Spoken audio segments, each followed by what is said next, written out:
आज सीधा જોઈએ ત્યાં राष्ट्र को अजेय बनाने के लिए जो लोग दिन रात खपा रहे हैं, उनके सामर्थ्य में और अधिक आधुनिकता लाने के लिए एक नई दिशा की ओर चलने का अवसर, और वो भी विजयादशमी के पावन पर्व पर, ये अपने आप में ही शुभ संकेत लेकर के आता है। इस कार्यक्रम की शुरुआत भारत की महान परंपरा चलते हुए शस्त्र पूजन से की गई है। हम शक्ति को सृजन का माध्यम मानते हैं। इसी भावना के साथ आज देश अपने सामर्थ्य को बढ़ा रहा है और आप सब देश के इन संकल्पों के सारथी भी हैं। मैं आप सभी को और पूरे देश को इस अवसर पर विजयादशमी की पुनः बहुत बहुत हार्दिक बधाई देता हूं। साथियों, आज ही पूर्व राष्ट्रपति भारत रत्न डॉक्टर एपीजे अब्दुल कलाम जी की जयंती भी है। कलाम साहब ने जिस तरह अपने जीवन को शक्तिशाली भारत के निर्माण के लिए समर्पित किया, ये हम सभी के लिए प्रेरणा है। रक्षा क्षेत्र में आज जो 7 नई कंपनियां उतरने जा रही है, वो समर्थ राष्ट्र के उनके संकल्पों को और मजबूती देगी। साथियों, इस वर्ष भारत ने अपनी आजादी के 75वें साल में प्रवेश किया है। आजादी के इस अमृत काल में देश एक नए भविष्य के निर्माण के लिए नए संकल्प ले रहा है, और जो काम दशकों से अटके थे, उन्हें पूरा भी कर रहा है। 41 ऑर्डिनेंस फैक्ट्रीज को नए स्वरूप में किए जाने का निर्णय, 7 नई कंपनियों की ये शुरुआत देश की इसी संकल्प यात्रा का हिस्सा है। ये निर्णय पिछले 15-20 साल से लटका हुआ था। मुझे पूरा भरोसा है कि ये सभी 7 कंपनियां आने वाले समय में भारत की सैन्य ताकत का एक बहुत बड़ा आधार बनेगी। साथियों, हमारी ऑर्डिनेंस फैक्ट्रीज कभी दुनिया की शक्तिशाली संस्थाओं में गिनी जाती थी। इन फैक्ट्रीज के पास 100-150 साल से भी ज्यादा का अनुभव है। विश्व युद्ध के समय भारत की ऑर्डिनेंस फैक्ट्रीज का दमखम दुनिया ने देखा है। हमारे पास बेहतर संसाधन होते थे, वर्ल्ड क्लास स्किल होता था। आजादी के बाद हमें जरूरत थी इन फैक्ट्रीज को अपग्रेड करने की, न्यू एज टेक्नोलॉजी को अपनाने की, लेकिन इस पर बहुत ध्यान नहीं दिया गया। समय के साथ भारत अपनी सामरिक जरूरतों के लिए विदेशों पर निर्भर होता गया। इस स्थिति में परिवर्तन लाने में ये नई 7 डिफेंस कंपनियां बहुत बड़ी भूमिका निभाएगी। साथियों, आत्मनिर्भर भारत अभियान के तहत देश का लक्ष्य भारत को अपने दम पर दुनिया की बड़ी सैन्य ताकत बनाने का है। भारत में आधुनिक सैन्य इंडस्ट्री के विकास का है। पिछले 7 वर्षों में देश ने मेक इन इंडिया के मंत्र के साथ अपने इस संकल्प को आगे बढ़ाने का काम किया है। आज देश के डिफेंस सेक्टर में जितनी ट्रांसपेरेंसी है, ट्रस्ट है और टेक्नोलॉजी ड्रिवन अप्रोच है, उतनी पहले कभी नहीं थी। आजादी के बाद पहली बार हमारे डिफेंस सेक्टर में इतने बड़े रिफॉर्म्स हो रहे हैं। अटकाने लटकाने वाली नीतियों की जगह सिंगल विंडो सिस्टम की व्यवस्था की गई है। इससे हमारे इंडस्ट्रीज का कॉन्फिडेंस बढ़ा है।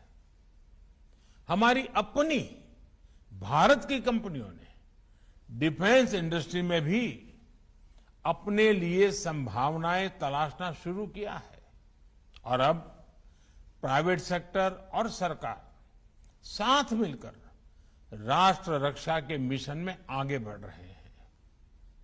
यूपी और तमिलनाडु के डिफेंस कॉरिडोर्स का उदाहरण हमारे सामने है। इतने कम समय में बड़ी बड़ी कंपनियों ने मेक इन इंडिया में अपनी रुचि दिखाई है। इससे देश में युवाओं के लिए नए अवसर भी तैयार हो रहे हैं और सप्लाई चेन के रूप में कई एमएसएमईज के लिए नई संभावनाएं बन रही है। देश में जो नीतिगत परिवर्तन किया है, उसका परिणाम है कि पिछले 5 सालों में हमारा डिफेंस एक्सपोर्ट 325% से भी ज्यादा बढ़ा है। साथियों, कुछ समय पहले ही रक्षा मंत्रालय ने ऐसे 100 से ज्यादा सामरिक उपकरणों की लिस्ट जारी की थी जिन्हें अब बाहर से आयात नहीं किया जाएगा। इन नई कंपनियों के लिए भी देश ने अभी से ही 65,000 करोड़ रुपए के ऑर्डर्स प्लेस किए हैं। ये हमारी डिफेंस इंडस्ट्री में देश के विश्वास को दिखाता है। बढ़ता हुआ विश्वास नजर आ रहा है। एक कंपनी एम्यूनेशन और एक्सप्लोजिव की जरूरतों को पूरा करेगी तो दूसरी कंपनी आर्मी व्हीकल्स मैन्युफैक्चर करेगी।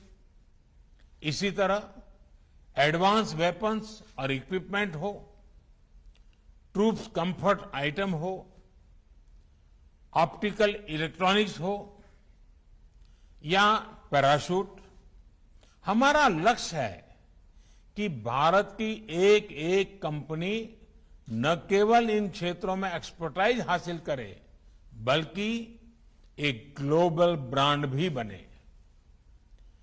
कॉम्पिटिटिव कॉस्ट हमारी ताकत है।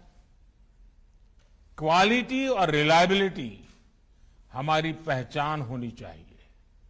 साथियों, मुझे विश्वास है कि इस नई व्यवस्था से हमारे यहां ऑर्डिनेंस फैक्ट्रीज में जो टैलेंट है, जो कुछ नया करना चाहते हैं, उन्हें अपनी प्रतिभा दिखाने के लिए पूरी स्वतंत्रता मिलेगी। जब इस प्रकार के एक्सपर्टीज को इनोवेशन का अवसर मिलता है, कुछ कर दिखाने का अवसर मिलता है, तो वो कमाल करके दिखाते हैं। आप अपने एक्सपर्टीज से जो प्रोडक्ट बनाकर दिखाएंगे वो भारत के डिफेंस सेक्टर की क्षमता तो बढ़ाएंगे ही, आजादी के बाद जो एक गैप आ गया था उसे भी दूर करेंगे। साथियों, 21वीं सदी में कोई देश हो या कोई कंपनी, उसकी ग्रोथ और ब्रांड वैल्यू उसके रिसर्च और इनोवेशन से तय होती है। सॉफ्टवेयर से लेकर स्पेस सेक्टर तक भारत की ग्रोथ, भारत की नई पहचान इसका सबसे बड़ा उदाहरण है। इसलिए मेरा सभी 7 कंपनियों से भी विशेष आग्रह है कि रिसर्च और इनोवेशन आपके वर्क कल्चर का हिस्सा होना चाहिए। उसको प्राथमिकता मिलनी चाहिए। आपको केवल दुनिया की बड़ी कंपनियों की बराबरी ही नहीं करनी है, बल्कि फ्यूचर टेक्नोलॉजी में लीड भी लेनी है। इसलिए ये जरूरी है कि आप नया सोचें, रिसर्च ओरिएंटेड युवाओं को ज्यादा से ज्यादा मौका दें, उन्हें सोचने की पूरी छूट दें। मैं देश के स्टार्टअप से भी कहूंगा, इन 7 कंपनियों के जरिए आज देश ने जो नई शुरुआत की है, आप भी इसका हिस्सा बनिए। आपकी रिसर्च, आपके प्रोडक्ट्स कैसे इन कंपनियों के साथ मिलकर एक दूसरे की क्षमताओं से लाभान्वित हो सकते हैं, इस ओर आपको सोचना चाहिए। साथियों, सरकार ने सभी कंपनियों को एक बेहतर प्रोडक्शन एनवायरनमेंट देने के साथ साथ पूरी फंक्शनल ऑटोनॉमी भी दी है। इसके साथ ही ये भी सुनिश्चित किया गया है, इन फैक्ट्रीज के कर्मचारियों के हित पूरी तरह से सुरक्षित रहें। मुझे पूरा भरोसा है कि देश को आपकी एक्सपर्टाइज का बहुत लाभ होगा और हम सब मिलकर आत्मनिर्भर भारत के अपने संकल्प को पूरा करेंगे। इसी भावना के साथ फिर एक बार आप सबको विजयादशमी की बहुत बहुत शुभकामनाएं। आप सभी का बहुत बहुत धन्यवाद। તો 7 જેવી નવી સંરક્ષણ કંપનીઓની શરૂઆત પીએમ મોદીએ હાલમાં જ કરી છે। વિશ્વયુદ્ધ સમયે ભારતની સંરક્ષણ કંપનીઓ આઝાદી બાદ આ ફેક્ટરીઓ અપગ્રેડ થઈ 7 જેટલી નવી સંરક્ષણ કંપનીઓની શરૂઆત પીએમ મોદીએ હાલમાં જ સંબોધન દ્વારા કરી। ક્વોલિટી આપણી ઓળખ બનવી જોઈએ। સોફ્ટવેરથી સ્પેસ સુધી ભારતનો વિકાસ થયો છે। રિસર્ચ અને ઇનોવેશન વર્ક ભારતની કંપનીઓ ગ્લોબલ બ્રાન્ડ ન બને એવું ન થવું જોઈએ તેવું પીએમ મોદીએ હાલમાં જ નિવેદન આપ્યું છે।